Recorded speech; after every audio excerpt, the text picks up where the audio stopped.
Hi friends, இன்னைக்கு நம்ம வெறும் 10 நிமிஷத்துல ரொம்பவே சூப்பரான இன்ஸ்டன்ட்டா டிஃபன் ரெசிபி எப்படி செய்யறதுன்னு பார்க்கலாம். சேனல் வந்து சப்ஸ்கிரைப் பண்ணாதவங்க சப்ஸ்கிரைப் பண்ணிங்க.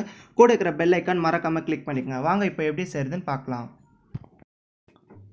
ஒரு மிக்சிங் பவுல்ல வந்துட்டு 1 கப் கோதுமை மாவு சேர்த்துக்கலாம். இது கூட வந்துட்டு 1/4 டீஸ்பூன் அளவுக்கு மஞ்சள் தூள் சேர்த்துக்கலாம்.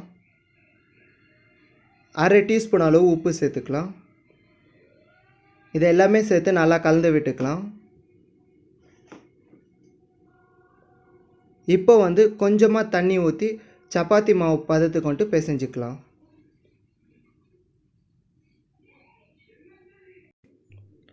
மாவு ரொம்ப சாஃப்டாக இந்த அளவுக்கு வந்துட்டு பிசைஞ்சிக்கலாம்.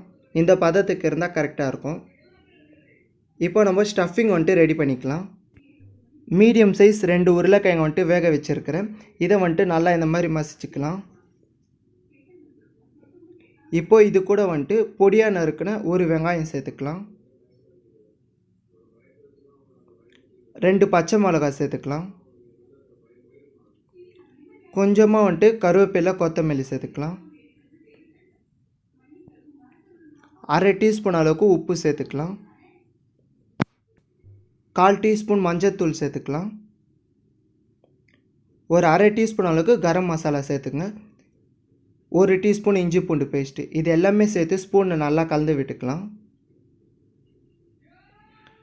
இப்போ வந்து நம்மளுக்கு ஸ்டஃபிங் வந்துட்டு ரெடி ஆகிடுச்சு.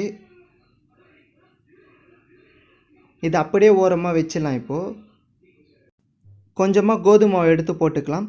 இப்போ பிசைஞ்சு வச்சுக்கிற சப்பாத்தி மாவு எடுத்து நல்லா விரிச்சிக்கலாம். ரொம்ப வந்துட்டு மெலிசாலாம் விரிக்கக்கூடாது, கொஞ்சம் கனமாக இருக்க மாதிரி விரிச்சிக்குங்க. சப்பாத்தி மாவு வந்துட்டு நல்லா விரிச்சிட்டோம். இப்போ நம்ம கலந்து வச்சுக்கிற ஸ்டஃபிங் எடுத்து நடுவில் வச்சுக்கலாம். இப்போ ஸ்டஃபிங் எல்லாமே எடுத்து அப்படியே வச்சிடலாம். இதில்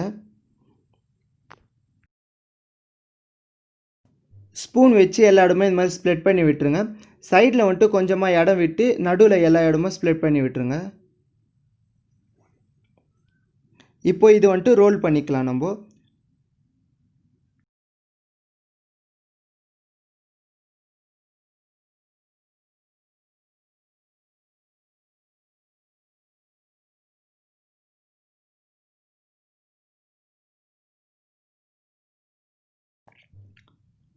சைடில் வந்துட்டு இந்த மாதிரி மடித்து விட்டுருங்க. அப்போ தான் ஸ்டஃபிங் வந்துட்டு நம்ம வெளியே வராமல் இருக்கும்.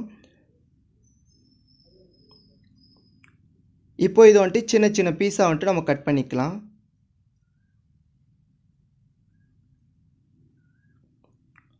ஒரு 2 இன்ச்சுக்கு ஒரு பீஸ் வந்துட்டு கட் பண்ணிக்கோங்க. ஒரு 7-8 பீஸ் வரும், அந்த அளவுக்கு வர மாதிரி கட் பண்ணிக்கோங்க.